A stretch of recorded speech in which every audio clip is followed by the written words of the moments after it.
Sunny Leone చేసిన man force condom add పెద్ద దుమారమే రేపుతోంది. మామూలుగా కండోమ్ యాడ్స్ లో అంతగా పేరులేని మోడల్స్ ను పెడుతుంటారు. కానీ సన్నీ లియోన్ ఎండార్స్ చేయడంతో ఈ యాడ్ కి విపరీతమైన పాపులారిటీ వచ్చేసింది. పైగా ఏదో 30 సెకండ్ల చిన్న యాడ్ లా కాకుండా చాలా డీటెయిల్డ్ గా ఒక షార్ట్ ఫిలిం మాదిరిగా తీసేశారు. దాంట్లో సన్నీ లియోన్ రెచ్చిపోయి ఎక్స్ప్రెషన్లు ఇచ్చింది. తన జోన్ కావడం వల్లనో ఏమో సన్నీ లియోన్ ఒక రేంజ్ లో అదరకొట్టింది. ఇది మహిళా సంఘాలకి నచ్చలేదు. ఈ యాడ్ ని తక్షణం బ్యాన్ చేయాలంటూ గొడవ చేస్తున్నారు. ఇప్పటికే ఈ రచ్చ చాలా కాలంగా జరుగుతున్నా ఈ మధ్య కాస్త తీవ్రత ఎక్కువైంది.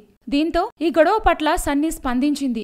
ఇండియా డెమోక్రటిక్ కంట్రీ కనుక ఎవరి అభిప్రాయాన్ని వాళ్లు నిర్మోహమాటంగా వ్యక్తం చేయవచ్చునని, ఎవరు ఏమనుకున్నా తానేమీ బాధపడనని, ఒకవేళ ఆ యాడ్ అభ్యంతరకరంగా ఉందనిపిస్తే ప్రభుత్వమే దాన్ని నిలిపివేస్తుందని చెప్పింది. తను 10 ప్రోడక్ట్లు ఎండార్స్ చేస్తున్నానని, దీన్ని మాత్రం సింగిల్ అవుట్ చేయడమేంటో తనకు అర్థం కావడం లేదని, కండోమ్స్ వాడటం వల్ల మంచే కాని చెడు జరగదు కదా అంటూ తనదైన శైలిలో ఒక తత్వం కూడా చెప్పింది. Please subscribe. Hi, it's me Purna. Please subscribe.